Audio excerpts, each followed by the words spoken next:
Hi, I'm Paul Holmgren. Hey, I'm Travis Konechny. Hi, I'm Chuck Fletcher. Hey, this is Jeremy Roenick. Hi, this is Travis Sanheim. Hi, I'm Joel Farabee. Hi, this is Derek Brassard. Hey, I'm Scott Lawton. Hi, this is Bob Clark. And you're listening to Snow the Goalie. Snow the Goalie. Snow the Goalie. Snow the Goalie. Snow the Goalie. Snow the Goalie. Snow Goalie. Snow the Goalie. Snow the Goalie.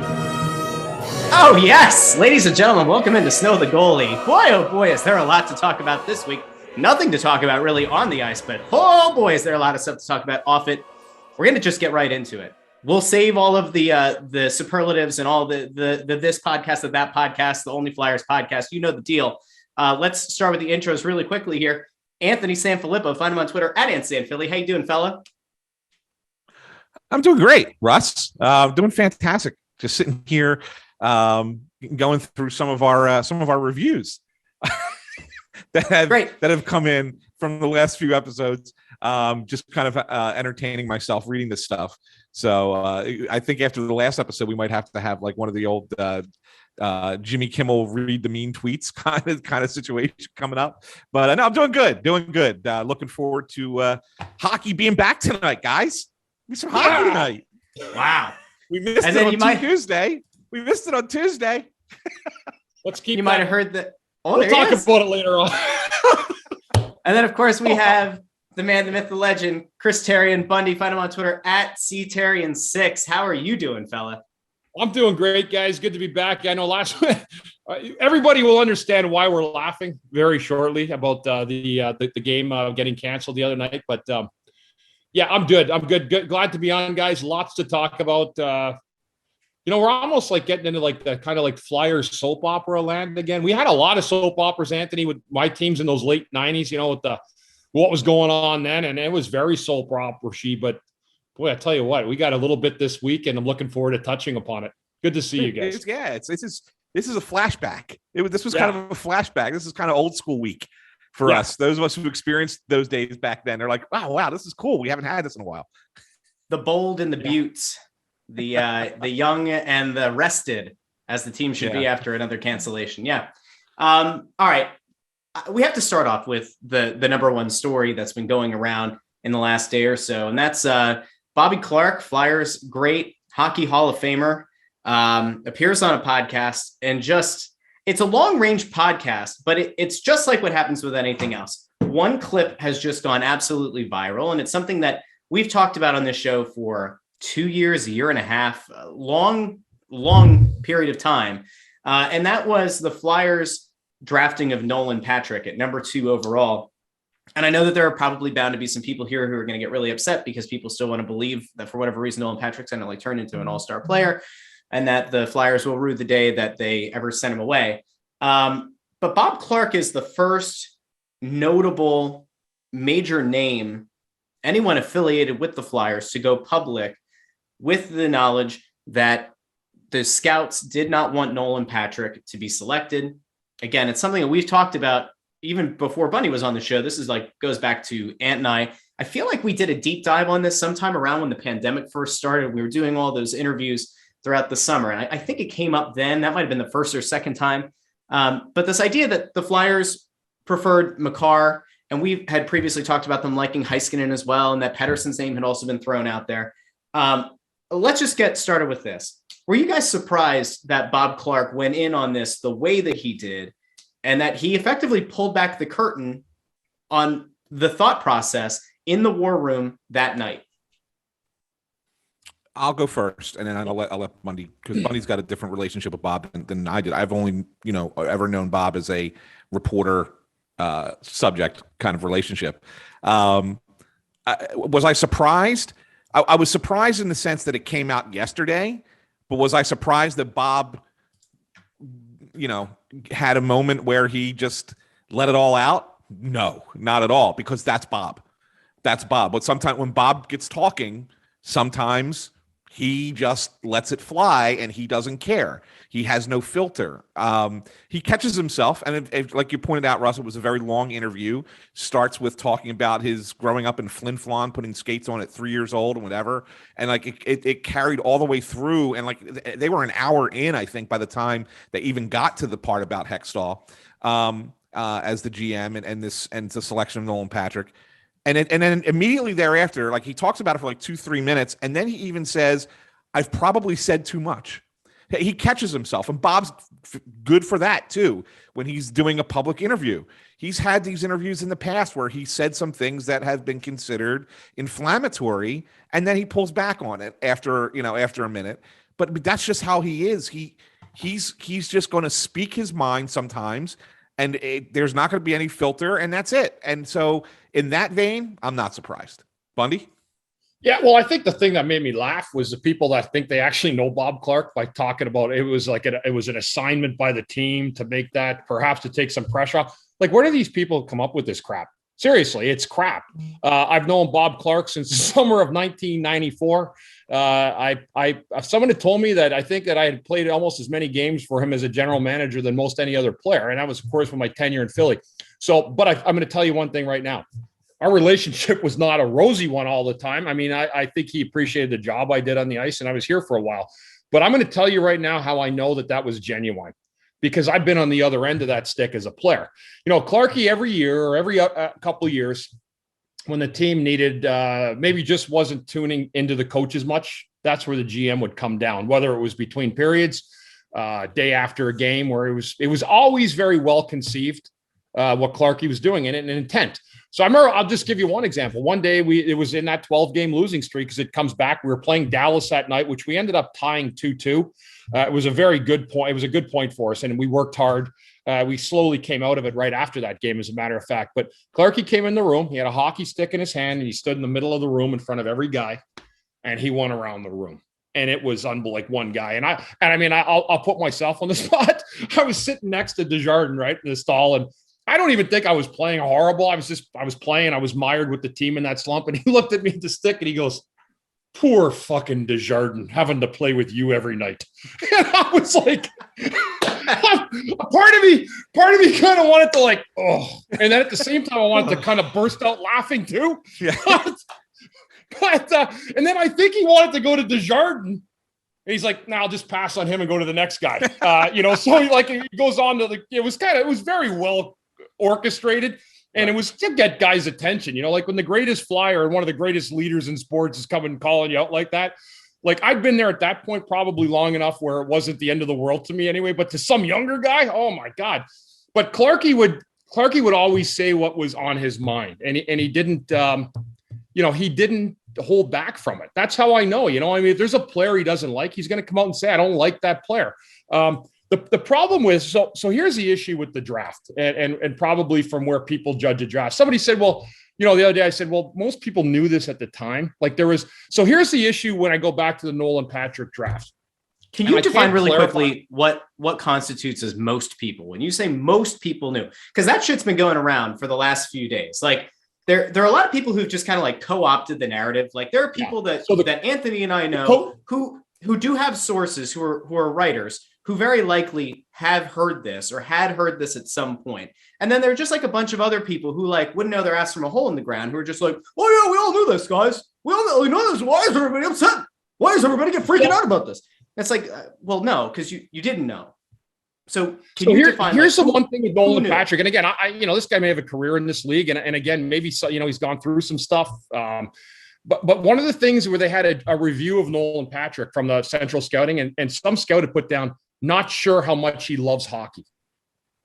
All right. And I haven't seen that, but I've heard that from enough valid sources where that was on the report. So if you're thinking that, like, that to me was kind of like, well, that's odd. I know that I'm thinking at the same time, I know what Hexie was thinking. Well, we got enough defensemen. If you redid the draft right now, Makar would be number one. Pedersen or Heiskanen would be 2, 3. And then Hischier would probably fall in the 4, right? If you redid it, and Patrick would be, wherever. He wouldn't even be consideration at this point.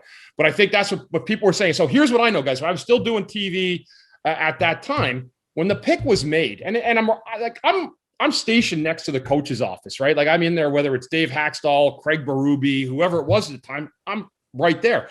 There was already a buzz going on amongst the players, coaches, even managers about how much commitment Nolan had to being a rookie on the team. I heard a lot of people saying it sounded like he had more of an entitlement issue coming in, like, I come from this hockey family and, it's born in my blood, so I'm automatically going to be good.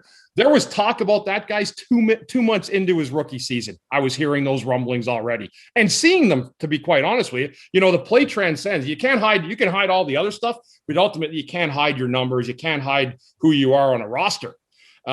So what happens is with Clarkie is that you can't make that judgment right away, right? Like, you have to give the kid a chance to play and then say, is he worth the second pick? Did it pan out? The problem is now you've seen what Makar, Heiskin, and those other guys have done. And so it's easy to really throw shade at the whole situation. But I will say this, Bob Clark is a straight shooter. He probably says things that really irk people. I'm sure there's nobody in this world that he hasn't hated for at least 1 minute of his life. He's a competitive guy. And I know one thing, he cares about the organization like Ed Snyder level cares about the organization. Clarkie does. He always will. He is the face of this organization. There'll never be a greater flyer than Bob Clark. There won't be, because if you take all the things that it came with, the juvenile diabetes, not the first pick in the draft, but he fought through everything in his life to become this competitive warrior, a guy that, he gave the city a facelift by that attitude, right? There's teams that did it, but Bob Clark and the Broad Street Bullies gave this city a mantra that they were able to call their own. Blue collar, hard nosed, nasty, competitive. We'll fight you. We'll kick your ass, and we'll win Stanley Cups. That's what Clark is, and that's what he is to the Flyers, and that's why I have so much respect for him. But these people out there that think it was on order from somebody in upper management, first of all, they're not that smart. And the second thing is, you don't have to tell Bob Clark anything; he'll tell you. You don't need anybody to soften the blow with him. I've been on the end of it. I've seen the other end, like in terms of what he said. I'm telling you right now, this is par for the course for him. He would have said that to an entire press box, Anthony, if there were 10 guys listening with no reporters. And everybody does. That's the thing with hockey. If you're guessing what's going on, you really don't know what's going on. That's probably the case for a lot of these other people that are guessing what's going on in the hockey world via their podcast or their, the way they're doing it. I've stood right next to all these guys. I've been down there by the locker room, right next to the door. I've heard everything the coach says, walking up the hallway between periods. That's the real side of it. The other side of it's you guessing. The truth is that that's what really goes on. And these are the things that go on. Everybody plays GM, guys. We play GM, right? Right. Yeah. I mean, we all talk, let's trade this guy. Is he worth this? Is he worth that? Hopefully we get this pick. Whatever. The pick missed. It's set in a pick, like, unfortunately, when you have a second pick, it's going to set the franchise back. When Bob Clark looks at it now, he doesn't think it's Nolan Patrick's fault. He blames the person that was responsible for the pick of making Nolan Patrick and I think he blames him more so because the scouts wanted one of the defensemen. Yes, and that's if the scouts had said, Bundy, oh yeah, Nolan Patrick's the pick, and Hexie makes that pick, and it turns out to be a flop, he's not going to blame Hexie for the pick because the scouts would have supported it, right? You see what I'm saying? Or he might, but the burden doesn't fall on him the same way. Right.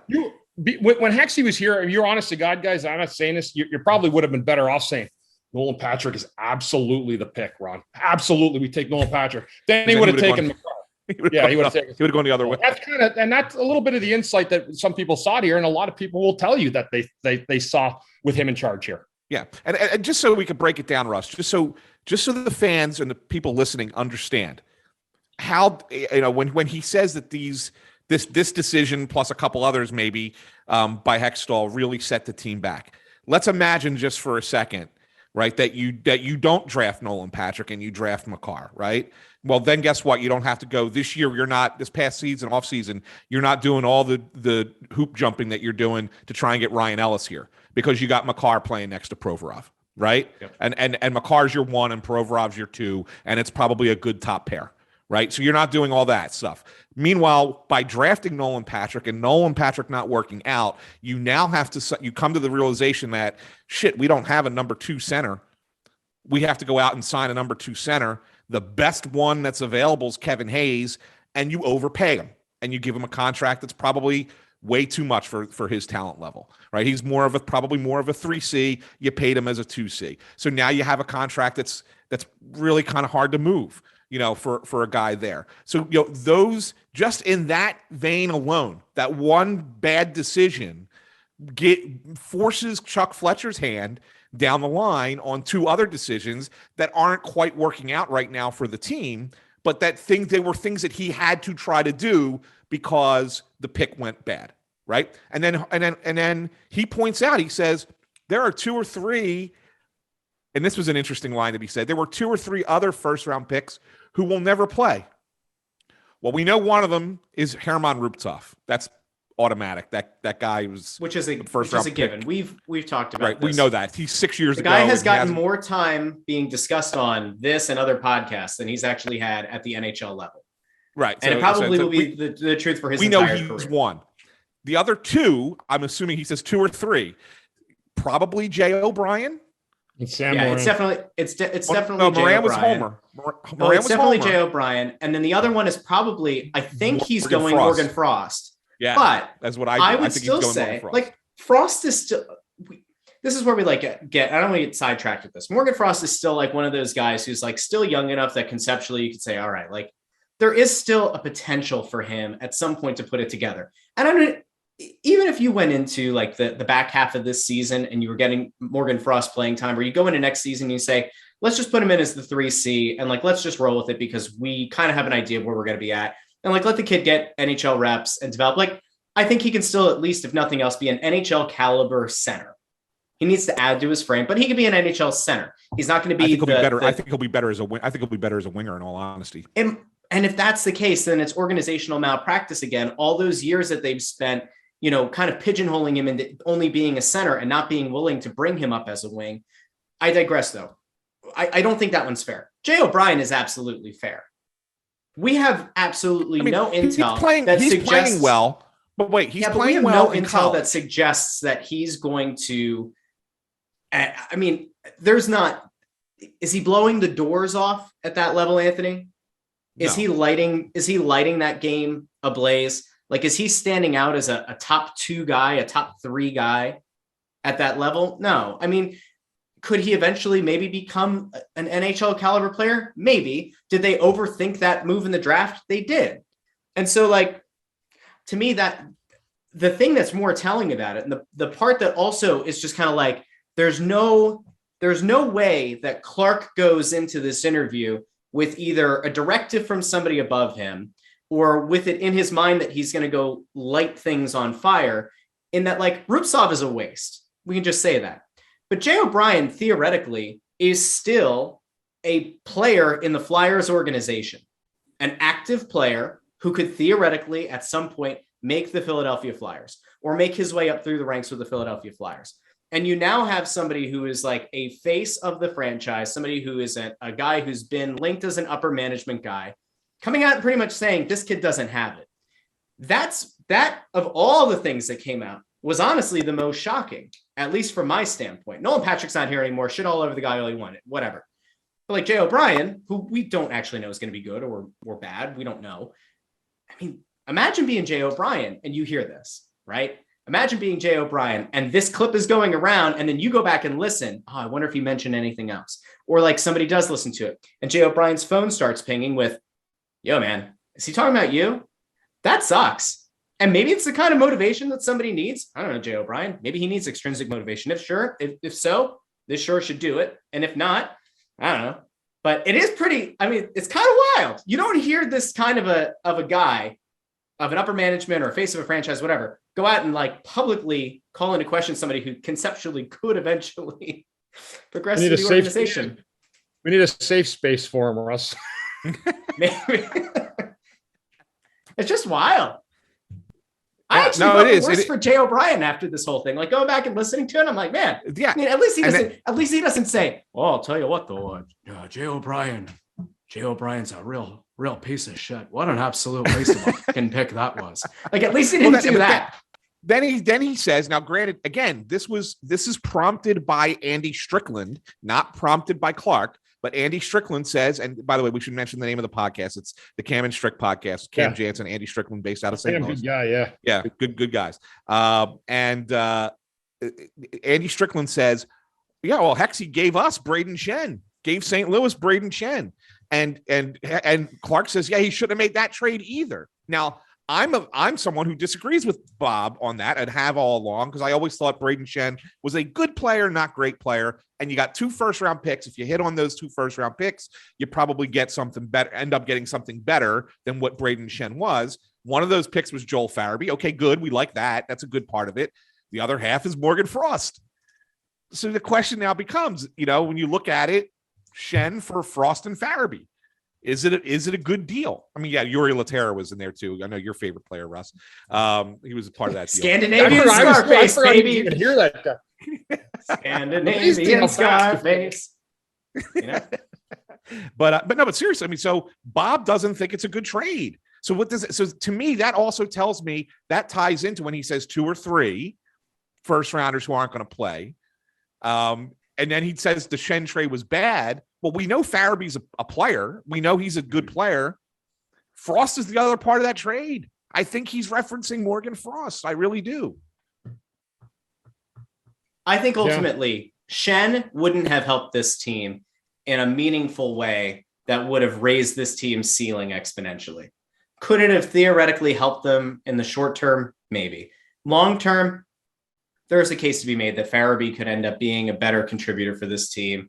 And if Frost were to even prove to be like a 2 or 3 C at the NHL level and could contribute, then you can make the argument. I mean, this is kind of like, you could even go back to the Mike Richards trade, right? And you think about that deal and what that brought with it, which actually happened to be Shen, right? And Wayne Simmons. And you think about it, and it's like, well, did Simmons give you more than Richards would have? And if you had kept Shen, would he have given you more? Would he and Simmons together? You kind of go by the sum of the parts versus that one player specifically.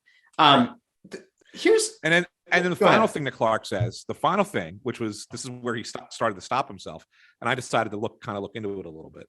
Is he said the Flyers had a chance. Hextall could have traded for Ryan O'Reilly when he was on Buffalo, and he didn't. He stopped himself talking about what was part of the deal. But I've, since then asked around, and I was told it was Travis Sanheim at the time was the key piece. There might have been other parts to it, but Sanheim was the key piece, and Hextall did not want to get rid of Sanheim as part of a deal for Ryan O'Reilly. And makes you wonder, looking at those 2 players now, would you rather have Ryan O'Reilly or would you rather have Travis Sanheim? You know what, guys, too, the one thing we're missing too in a lot of this, like Ryan O'Reilly was in Buffalo, and I liked him. I've always liked him, even in Colorado when he was there. Yeah. And the same thing for Braden Shen. Right. So those guys, when Chief took a hold of those guys in St. Louis, he coached them up like they'd never been coached up in their life. Right. And he made them. So you have to factor that in as well to guy's development and how he performs. O'Reilly went there. He won the Conn Smythe, the Stanley Cup, and he won the best defensive player, the Selke Award that year. Right. Mm-hmm. Yeah. Braden Shen, there was games in the playoffs he couldn't be stopped. Yeah. That was Chief. That's Chief's coaching and him bringing those guys together. So that's a part of it. I mean, you could have left Shen here. You could have brought Ryan O'Reilly here. And if you had some guy, was coaching him he was a 14-year-old Bantam player, that doesn't necessarily mean you're going to get to the promised land with the same set of skill and compete level. And that's the other thing that's not in the clip. But if you go back and listen to the whole interview with Clark, he talks about Berube and said, Hexie never should have fired Berube. No. He shouldn't have, and he never gave a reason. Right. Yeah, he says that too. So, but you're right. So, that's a good point, Bundy, that maybe that those players are the kind of players that needed to be coached the right way. You know what? In order to be the players that they have become. Go back and find out the end of the year the Flyers missed the playoffs with the Chiefs last year when Hexie'd come in and took over that year. Yeah. If you read the end of the year quotes by players, almost everybody said, Chief's probably the best coach I've ever had in my life. Mm-hmm. As soon as I heard that, I knew he'd be fired within a couple of days. I was 100% certain of it. Yeah, because Ron wanted his own stamp on things, right? Yeah, and I almost felt like if the guys would have said, oh, man, we had a really tough year with the coach, he would have been hired again. I guess this kind of comes back around to, part of, I think, what has happened this past week, these last few days, is we've seen what it looks like when there's information that's presented and there's misinformation that's presented. And it just from my vantage point, I will openly admit the fact that and you and I talked last week, we were arguing about something that I don't remember. It was something to do with the team, and it was something to do with the organization. And I said, it doesn't matter. Like, in the grand scheme of things, it doesn't matter, because the fact is that when you're covering a team, you are limited or affected in a way by the outlet that you write for or the network that you're associated with. Like Bundy here, when he was on NBC Sports Philly, there were things that he could say and things he couldn't say. There are things that you and I, Ant, can say. Well, I mean, we could say pretty much whatever the hell we want, but because we're associated with Crossing Broad, and Crossing Broad, used to be run by Kyle Scott, who wrote all of the things for the site and ran things that were like sometimes sensationalist and kind of witty and quippy and, radio wars and all that. There are people who still like go into it with the mentality that that's what the site is. And like, that's just indicative of somebody who hasn't been paying attention for the last like 4 or 5 years. Like, that's not what the site is. He doesn't write anything anymore. In case you missed it, the site got acquired for millions of dollars by a multinational company. So like, I think he's doing okay. And I think everybody who's on the team is okay. But we're all kind of limited because your audience ultimately, or your potential audience, is limited by what your outlet is. The issue that I think we ran into, and we've seen it this season, we've seen it before, we'll probably continue to see it, is that like, there's this like active decision being made by some people that have like decent followings to just shit on everything that you do or that I do or that Bundy says, because they just don't like the outlet that we're associated with.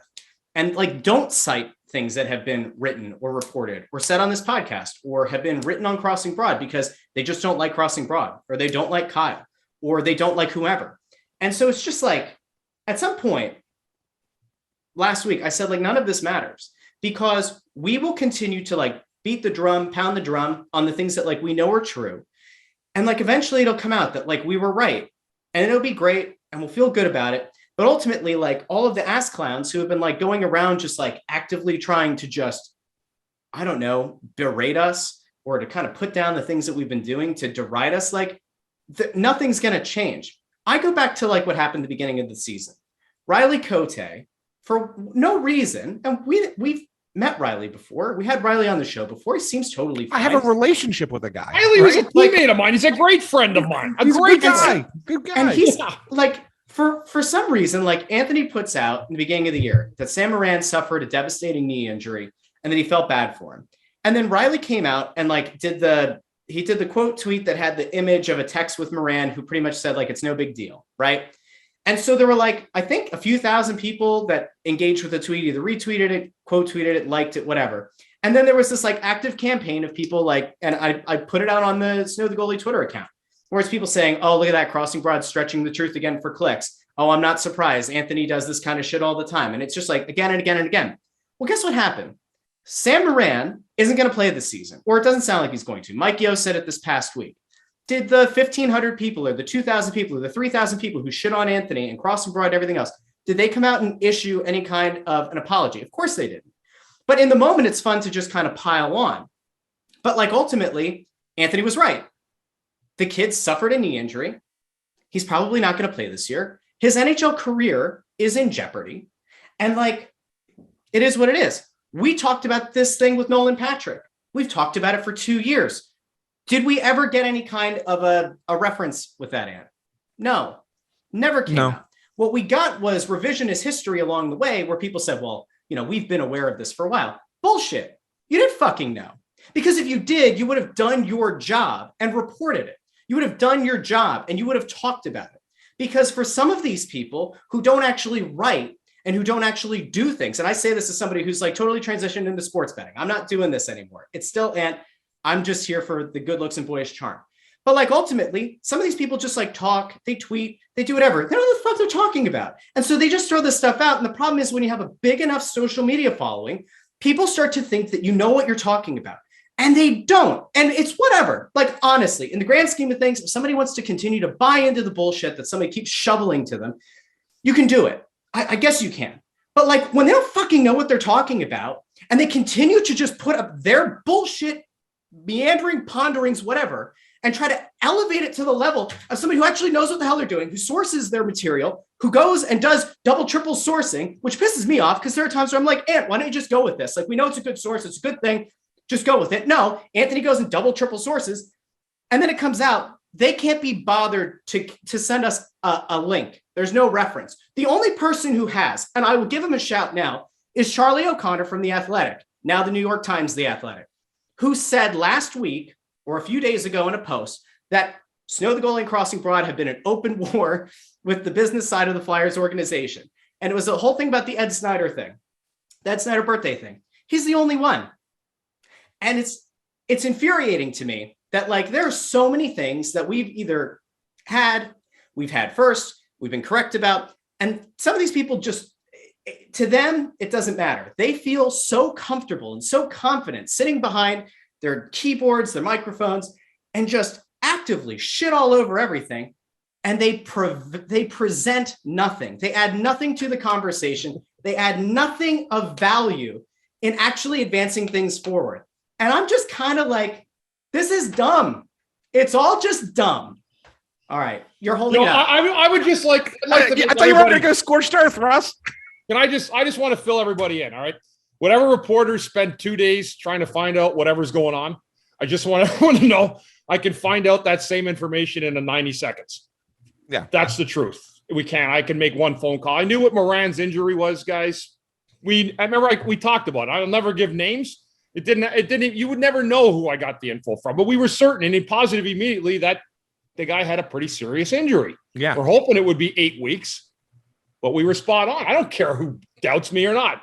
Any information I'm going to put out on Twitter is going to probably be pretty, I'm going to be certain about it. And sometimes I got news for you. When a guy's injured, this is a part that I love, right? Like I've always kind of like, where pissed me off with Twitter was, or anything for that matter, is, they want to get these stories out there so fast, right?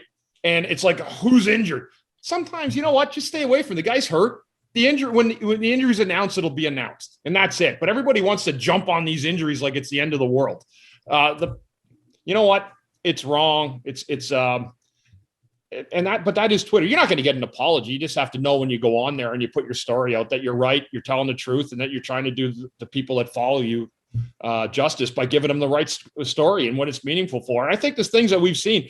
The problem is when we do not the problem, but the issue is when we do these things about the past of the Flyers, it translates to a lot of the fan base, right? With Snyder's birthday. I mean, these are things people cared about, especially the Flyers fan base. So again, I don't, but I agree with you, Russ. I kind of like your New York Times bought The Athletic, huh? Yeah, it did. They did, yeah. Especially after the. Here's the crazy thing: they bought it for $550 million, but they could have just clicked on a promo link and gotten it for $1 a month for the next 6 months. Seems like an overpay on my part. Especially after the founders of The Athletic said that they were going to put every newspaper. They were going to bleed every news outlet dry until there was nothing left. And then they burned. What was it? It was a $90 million burn rate a year. As they kept trying to expand, and they somehow convinced the New York Times to buy it for $550. There are good people who write over there, by the way. There are across a number of sports. A lot of people. I'm happy for those people because they probably in some way might have actually had their jobs saved by this. Yeah, no doubt about it. I just didn't know about the sale. I had no idea. Yeah. Just to put a little bow on this, Russ. I actually made an appearance on a couple podcasts this week, but I was on. I guess everyone wanted to talk to me after all this news happened the last couple of days. But like I was on the one that came out earlier today was the Orange and Backcheck podcast, and they asked me directly, like, how do you feel when this kind of stuff happens? And I'm going to say the same thing here that I said to them. It doesn't bother me, right? Like nothing's going to change. Like I'm going to continue to do what I do. And continue to post the stories that I post and post the news that I have and the news that I know. And I said to them, I've been covering this team for 2 decades. I'm on Twitter. I think I have like 16,500 followers. The max I think I've had was 20. So I'm going to be somewhere between 15 and 20 my entire life. I'm never going to grow beyond that. I mean, that's what I have. And that's who follows me. And that's fine. So the point is that I'm not out there trying to make a name for myself. After 22 years, like if you don't know that I cover the Flyers by this point, all right, you don't know. I mean, and there's nothing I could do about that. But so like, I have no other agenda to putting news out, and so therefore I'm going to keep doing what I do because it's my job. And if you don't like it, you don't like it. If you like it, great. If you don't, that's fine too. But that doesn't I'm not going to let it affect me And I'm glad I have, a hype guy like you to go, burn down every other relationship that we're going to ever have with other people in this business. You know what the shitty thing is, okay. Ed? I didn't go scorched earth. Here's the problem. We are always tagged in tweets. Always. And so the goalie is always tagged in tweets. And there are people who say, why is there an open war between like Snow the Goalie and another podcast? I made an attempt on 2 different occasions to reach out to 2 people who I think are rational about, can we please just move on? Can we stop the pot shots? Can we stop shitting on each other? We usually tend to be direct if we think that somebody's ridiculous. And some other people tend to go very passive. But like, can we just stop? Like, I'm not interested anymore. Like, I just think it's dumb. Again, this is hockey. It's the Flyers. The team sucks. It is what it is. We could just like be done. Made the effort. Did it matter? No, it didn't. And it continued. And so I'm just kind of like, I don't know. I would rather get along. I typically, by character, by trait, I like to just get along with people and have like a decent relationship and cross promote, and things are great. For some reason, like there are some people who aren't interested in that. And it kind of is what it is at this point. But like, here's the final example I will give. There was a time where Dave Isaac and Anthony, I think, had some kind of beef, or there was like some kind of long running something. And like, I thought Dave Isaac was a good guy. I thought he did a good job covering the team. I tried to make an effort to like smooth things over, or to at least like make things less icy, because I sat between the 2 of them. You know what happened? Things were fine. We had Dave Isaac on the podcast after he got let go. We promoted him because we thought that like he did such a good job that he deserved another opportunity at any other outlet. They'd be lucky to have him. Like, we try to do these things. And like, to me, it's just frustrating. Like at this point, it's just like, you can make an effort to try to mend fences with people. You can try to, go with the idea of like a high tide raises all boats. And like, I'm all in on it. Jason Martinez tagged us in the tweet about doing the Flyers podcast roundtable. And I look at it and like, there are a bunch of different people who have had you and I on different podcasts, have Bunny on different podcasts. And like, I think we'll probably do it. I don't see why not. We have a good relationship with practically every Flyers podcast in the city, except for one who just for some reason decides to keep this nonsense up. I don't want to. I'm just not interested in it. So I don't even know who you're talking about, to be honest with you. So I don't really care either. So I seriously, I just like, you have one Jason. It's funny. Me and Bill Meltzer, when we first started 5 years ago, they actually said to us, "Hey, can you guys come up with a podcast?" Me and Meltzer created the Flyers podcast before they canned me last year. Jason's a great friend. I've done stuff. Now, he used to have me on all the time. They must have said, get rid of him. No more Bundy on there. But whatever, it's all good. But I'm with you on that. Like, yeah, they're good people. Like, I love Jason. Bill Meltzer, same thing. They're good guys. They've been a big part of my broadcasting career, So again, there's no need for anybody to. We have varying opinions, but I'm telling you, and there's nothing wrong with it. It's not sensationalized bullshit. It's real stuff. I have other things to do in my life. I spend time helping people with addiction issues in my real time, alcohol. The last thing I'm going to do is come on here and spew shit on a podcast for no good reason. I care deeply about this franchise. It's looked like a clown show for the last few years, and it still does. And I don't think it's going to change anytime soon, but I still want to support it. I still want good things to happen for it. There's nothing I'd love more than seeing 2 million people on Broad Street for a parade. And that's what we're all, especially as a former player, that's what I want. Yeah. I mean, and you're right, Bunny. And I've said this a million times. I'll say it one last time. As a writer, there is nothing better for a reporter of a beat reporter than the team being good. There's nothing better. Okay. It makes life easy for everybody. The players are willing to talk. The coaches are willing to talk. The writers get to write good stories. It's the fan base is engaged. Everybody's all in together. It's a lot of fun. It's really, really a lot of fun. When this team has gone on runs, 2010, 2004, 2000, those were the 3 2008, I guess too, they went to conference final.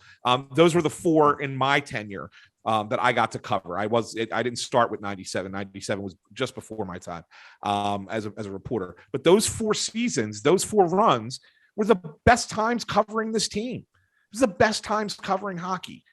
I don't like covering a bad team. It sucks. Same with broadcasting. Yeah. Listen, that's the other thing too. Like, this is where I come back to like this conversation with Ant last week, where I said like nothing matters, none of it matters. Is like, Charlie O'Connor says that we're at open war with the business side. I don't know if I'd say we're at open war. I would say that like the battle lines had been drawn at some point, but it's done. The Flyers at some point early in the year decided to like try to have somebody, I guess, befriend us or like work with us, like try to smooth things over. And I thought we treated the person well. And like, I thought things were fine. And then like, we had a few moments on this show where we were critical of, somebody from the business side, and, Bundy didn't like the ownership and kind of like went on a rant, and that went really big. And I think that those people think that we want to be in like an active dispute and battle with them. I don't have interest in it. I genuinely don't care. I just think that like at some point it's like you can control if you as an organization, if your goal is to just control the media narrative, you can do that. I just don't think it's a good thing. Like we wouldn't like this in politics if the White House were trying to just control the narrative around the national political scene, right? It's the same way with the hockey team. The problem is that like a lot of people, and by the way, I don't fault a lot of people who are on press row. Going after people for like bad business practice or for like unforced errors, it doesn't behoove them. And like, I think a lot of people are just afraid that their credential is going to get revoked or that their access is going to be limited. And like, that's a bummer for them and they don't do it. And that's fine. And for some people, they would rather just write about the on-ice product. I think that we can like sufficiently cover the on-ice product and then at the same time, hold people's feet to the fire if they do a bad thing. Like, for example, Kevin Kincaid, who covers the Sixers for Crossing Broad, he's been like, I think was one of the people who were kind of like touching on the subject of like the Sixers partnered with like a crypto company. And then they didn't actually know if the CEO was real. Like it was a whole big thing. Well, the Sixers media felt okay enough about saying this is weird and this is also probably wrong. And when Daryl Morey, the current president of basketball operations, was with the Rockets and said something that like pissed off China and like caused an international incident with the NBA, the media in Houston felt like they could write about it and say this was not okay. And like the way the organization handled it wasn't okay. And like nobody was afraid to do that. I do think that there's like some kind of inherent fear here. And I don't totally understand. I don't get it. I'm lucky in that like my livelihood is not directly tied to the Flyers or to their success or failure. What I will say is like, if the team were good, if the team were actively doing a good job on the ice, a lot of the things that happen off the ice wouldn't make the news. Like the Ed Snyder birthday thing wouldn't have been a newsworthy item.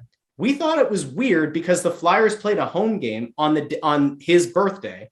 And like during the game, it was a nationally televised game. They didn't like shine a spotlight on the banner, or they didn't say like, hey, this dude founded the team. And I saw a lot of people who kind of go with like the snarky Twitter route of like, oh guys, here we go again. The old people are pissed off. And it's like, well, no, we can look at this from a rational standpoint, right? Very few owners in North American sports history are as synonymous with the team they founded than Ed Snyder. And it doesn't just have to be founded. Like some owners transcend what a typical owner role is with their team. George Steinbrenner with the Yankees. Al Davis with the Raiders. Yes. Yep. Ed Snyder with the Flyers. Yes. It depends on how long he does it, but Mark Cuban is like the most visible owner in the NBA. And so he in some way will probably go down in a similar way. So like, it's not crazy to be like, hey, this is weird. Like why on the day that a home game is played, like, why wouldn't you do that? Or like, Snyder Hockey, right? Said that they were going to be celebrating his birthday. All it takes a retweet. Seriously, a retweet. That's it. Like, that's it. It takes 5 seconds to say it's our founder's birthday. Even less. It's not a huge deal. And like, we brought it up because it was weird, or we perceived it as weird. And there were a lot of people who agreed with us and thought like, yeah, that is strange. And I did see that there were some people who are like, well, the Flyers haven't tweeted about it in 5 years. Okay. That's fine. We noticed it this year. And why did we notice it? Maybe we noticed it, in fact, because one, the team was playing at home. It was a nationally televised game. And two, the team sucks. And it's hard to like actually evaluate anything they're doing. And then you go, wow, this is weird. And then somebody brings it up to you. Oh, it's Snyder's birthday. And you go, oh, that is weird. Why didn't they do anything? Yeah. But Russ, what about the affiliation between Snyder Hockey and the Flyers? See, that's where they got us, right? Because the same people that run the Flyers run Snyder Hockey. Don't be ignorant. Don't try to hide away on it, because they're affiliated together, right? Anthony, it all involves hockey. in a lot of different ways. So again, that's the problem, and that's the visible part that we saw. Oh, you're gonna wish him a happy birthday on the Snyder Hawk, which of course is a wonderful legacy and an amazing thing for Philadelphia. But it's just as easy to go over and happy 89th birthday to our founder, Ed Snyder. That's you it. don't even have to do, like, honestly, if you think it's weird to like wish somebody who's passed away a happy birthday, right? It could just as easily be remembering our founder on what would have been his 89th birthday. Yes. Or like, we're remembering our founder today. Like, I'm not saying they needed to have like a statue. I'm not saying they needed to have like a pregame ceremony. They need to make it Ed Snyder bobblehead giveaway night. Like, none of that. It's just like, I didn't think that was going to blow up into this big old, shitstorm on Twitter like it did. But like the fact that it did, and I even noted like 2 or 3 days later, I was still in threads where people were arguing about it. And this is the real issue, right? If you're listening and you're like one of those top people at the Flyers who get upset with us, the reason that like it's a big deal is that 3 days later, people were still arguing about it. If the team were good, if things were being executed well across the board, the number of people who would have cared or would have had as immediate of a reaction or as strong of a reaction on either side wouldn't have been there. The problem is that so many things have gone wrong, both on and off the ice for the organization, that it becomes, it's a snowball effect. And that's what you're seeing. I don't think that means we have to be at open war. I don't think it means that we have to be in like some kind of uncomfortable situation where like we go down to a game, really mostly Anthony goes down to a game, and it's just like a weird kind of feeling that didn't used to be there. Like, I don't know. I don't get it. It is what it is. I also do want to, not that I want to fan any further flame, but I do want to point out. No, but I do want to point out. I looked into this. I just went, hey, we want accuracy. I looked into this, and there was a lot of talk that they haven't done anything for 5 years. And I went back and looked. The last time that they had a home game was during Sean Tilger's. He was still the chief business officer for the Flyers, and there was a mention of remembering Ed in the stadium. It wasn't done on Twitter, but there was an in-arena moment at the game. It was against St. Louis in 2018. As a matter of fact, I think it was the game that led to the Blues going on to the run that they went on when they were in last place and came here. It was early January. Yeah, it was. So I pretty much, I think that's what it was. I think it was that game, as a matter of fact. And Sean was still running the show at that time. And, I checked in with a few people, and there was a brief mention, but it was up on the board for a few seconds in the building that day. So to sit there and say that it wasn't done in the last 5 years is also a little bit misleading, because there was a mention. And this was the first time that they've had a home game since then, or any game for that matter. They haven't played on January 6th since 2018. So that kind of correlates to it, right? That's interesting, guys. I know we're switching gears, and I know, Anthony, you're up against it a little bit too, as I am. But I actually, guys, I didn't know if you knew this. I was tasked by the league today. The NHL actually called me this morning. Oh, yeah. To do the daily cancellation. So they sent me. So what they're doing is they have a really unique new way of how the league is handling COVID protocol. Okay. That will ensure everybody's safety. So Gary and Bill called me this morning. They said, Bundy, would you be able to happen to, do our daily cancellation? So I said, sure. How do I do it? They said, just go to your mailbox. It'll be there. So I went out this morning and I found this hat. It was in the mailbox. And tonight is a list of all the games that are being played in the National Hockey League. So what it says here on the list is just please pick out the 2 games that come across and let us know what they are, and we'll cancel them before 4:00 today. So I'm going to do the first one here, guys. They're canceling Vancouver and Tampa Bay will be canceled. And the other game, Pittsburgh and the Los Angeles Kings are canceled. Also. Will be rescheduled at both different times. So there you have it today. All done. The Flyers game is on at Boston. The return of Tuukka Rask tells you what Boston thinks of the Flyers. They have a guy close to playing in Providence. So it's amazing. So 2 cancellations only today, guys. Hey, thanks for doing the Bettman's work. That's really what this is all about. It's fascinating to me, in all honesty, and I know we're going to wrap this up here, but it's fascinating to me that we went through what we went through last week with the league, when the Flyers had 6 players in protocol and had to field an AHL lineup against a team on a 9-game winning streak like the Penguins, okay, who were almost full themselves. If you just take Malkin, I think, and Carter was out. And this week they have, well, on Tuesday, I guess they still technically had 5 guys in the protocol, although I was told that 2 of them came out that night. So you would have only had 3 in protocol, and the league canceled the game against Carolina. One was on ESPN, the other one was not. One was happened to have Crosby in it. The other one, yeah. Yeah, ESPN wanted to promote. I mean, they were trying to get people to sign up for ESPN Plus. You know, you're looking for the game, right? You're trying to find a game, can't find it. How do I find it? Oh, what do I have to do? I have to sign up for this. Oh, it's $4.95 a month. All right, yeah, I'll pay that $5. I want to watch the game. Bang, they got their money. That's why it was that Flyers Penguins game was on, and the one against Carolina was not. But yes, you're right, Bundy. They play Boston tonight. Not that it matters too much, but I mean, this is if you have any hope of them coming back and getting into that final playoff spot, they tonight. Have to win. They have to win tonight. Yeah. They're 9 points behind Boston. You can't get 11 points back with Boston having 2 games to go. Winning the season series, Boston will have won 2 out of 3. That's a tiebreaker nowadays. So I mean, you can't have that happen. The Flyers have to win this game tonight. So this is as much of a must-win game as you can have. Yeah, in January 13th, right? Yeah, I agree. I agree with you. Yeah. So well, guys, and only Ristolainen's the only one out. Are we missing one more? Are we missing one more topic? Did we get to everything? I felt like we had one more. No, we got it. Okay. I think we did. Yeah. That was good. Well, here's a question. I mean, here's the problem. I asked for questions on Twitter, and then we ran out of time before we could answer a lot of them. But one question that did come up is, and I think it came up a few times, is Giroux at this point. Yeah. The idea is out there and has been out there, and Elliot Friedman, I believe, had even openly posited that there's a chance the Flyers could look to move Claude Giroux before the trade deadline.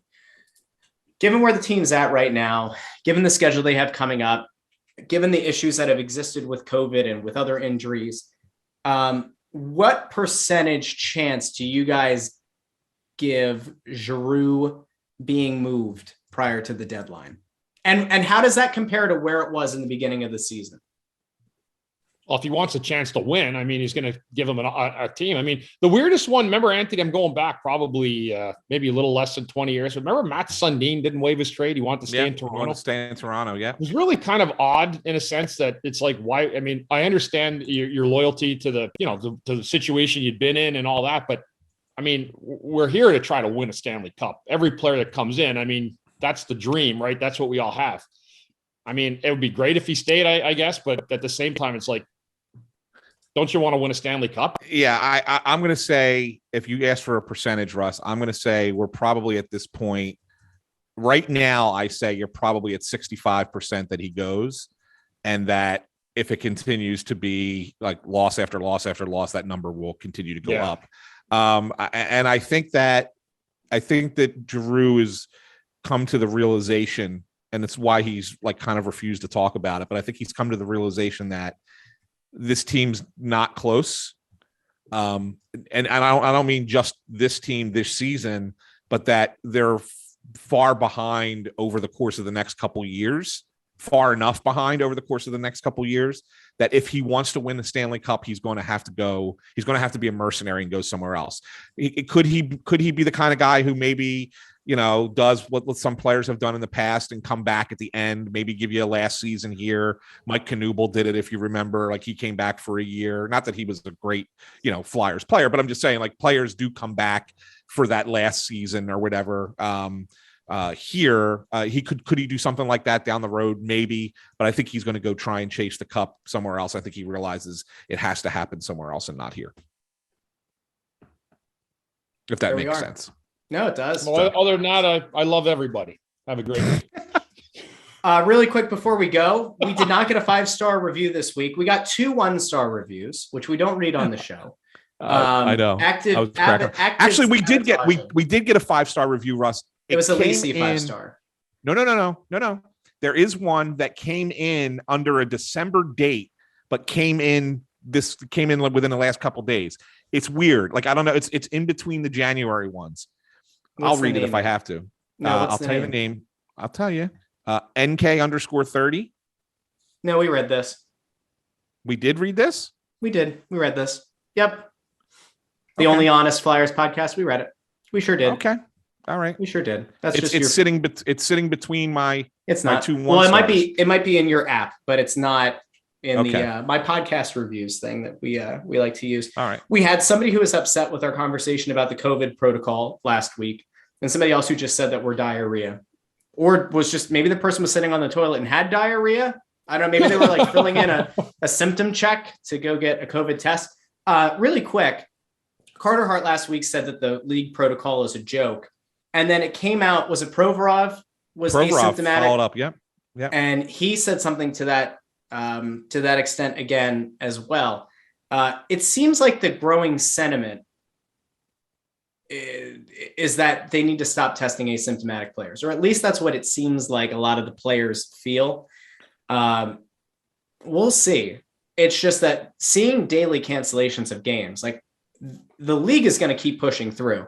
If they're lucky, if there's one thing that the league can be thankful for, it's that they had already built in that window for the Olympics. And now that'll just end up being a weird rescheduling time, or could theoretically be like a nice 2-3 week window where they could start to reschedule a lot of these postponed games.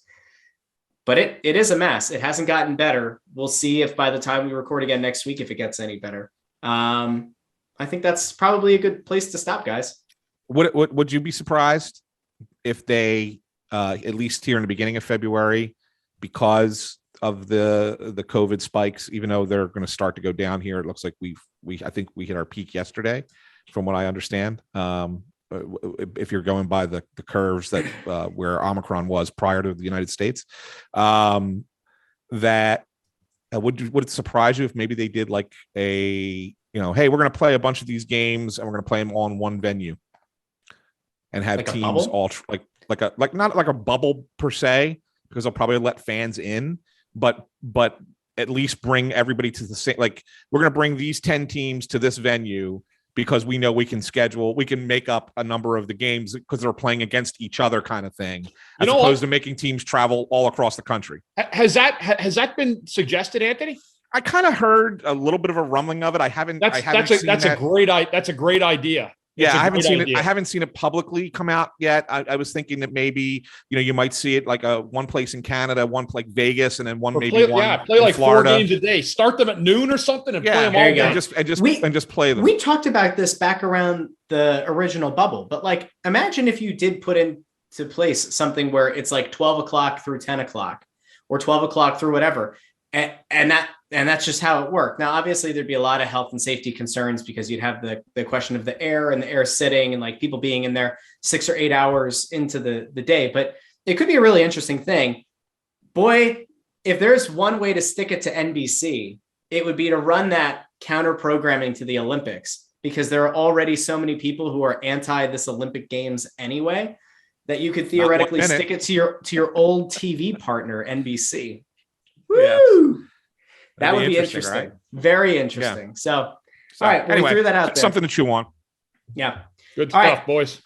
Thanks for listening to Snow the Goalie. Make sure you subscribe to wherever you listen to podcasts, Apple Podcasts, Spotify, Google Podcasts, Stitcher. We're pretty much everywhere. If you didn't know already, you can go on to Spotify. We've seen a big uptick in Spotify listens. If you go to the Snow the Goalie page on Spotify, below the graphic, below the image, the logo for the show, there's a little star area. You can click there and you can leave a 5-star rating. You can't leave a review yet, but the rating is great. Bump us up a bit. We greatly appreciate it. And of course, over on Apple Podcasts. Yeah. Guys, can we do one last thing? Let's do a quick Eagles preview. Picks for Sunday. A little off topic. Okay. We'll take it off here a little bit. I mean, it is a playoff game, Eagles. The Bucks are favored. I think they're an 8.5 point favorite. 8.5. 8.5, yeah. I'm gonna throw this out here, guys. The birds. They're gonna lose. 24-20 Tampa. I think it's gonna be a game though, but I'm going Brady. It's gonna be 35-21 Tampa, but it's gonna be really close until like midway through the third, and then the Bucks are gonna run away with it. But I think it's gonna make them very nervous. I think it's on Caesars Sportsbook. Go to crossingbroad.com and look for this, but I think it's on Caesars. There's a an odds boost under Eagles to lead at halftime, but Buccaneers to win the game. That might be one worth looking at. Okay. I'm going to go Tampa 19-10, and I'm going low score because I don't know if you've looked at the weather. It's supposed to be thunderstorms and 30-mile-per-hour winds the entire game. So their passing is going to be really difficult. Yeah. Actually kind of favors the Eagles probably. Yeah, because the running of the game. running game. Good run game. Because of the running game, but I don't think that either team's going to move the ball well, and I think it's going to be a very sloppy game. But I'll take Tampa 19-10. Well, let's go Eagles anyway. Go Birds. All right. Make sure you subscribe. Follow us on Twitter at Snow the Goalie, at Anson Philly, at CTarian6, at Joanne Broad. You can find all the links in the description of this episode. We'll be back next week with another episode. You can watch this over on the Crossing Broad YouTube channel, youtube.com/crossingbroad. Thanks for listening. For Bundy, I'm Russ. Thanks for listening. We'll talk to you next week.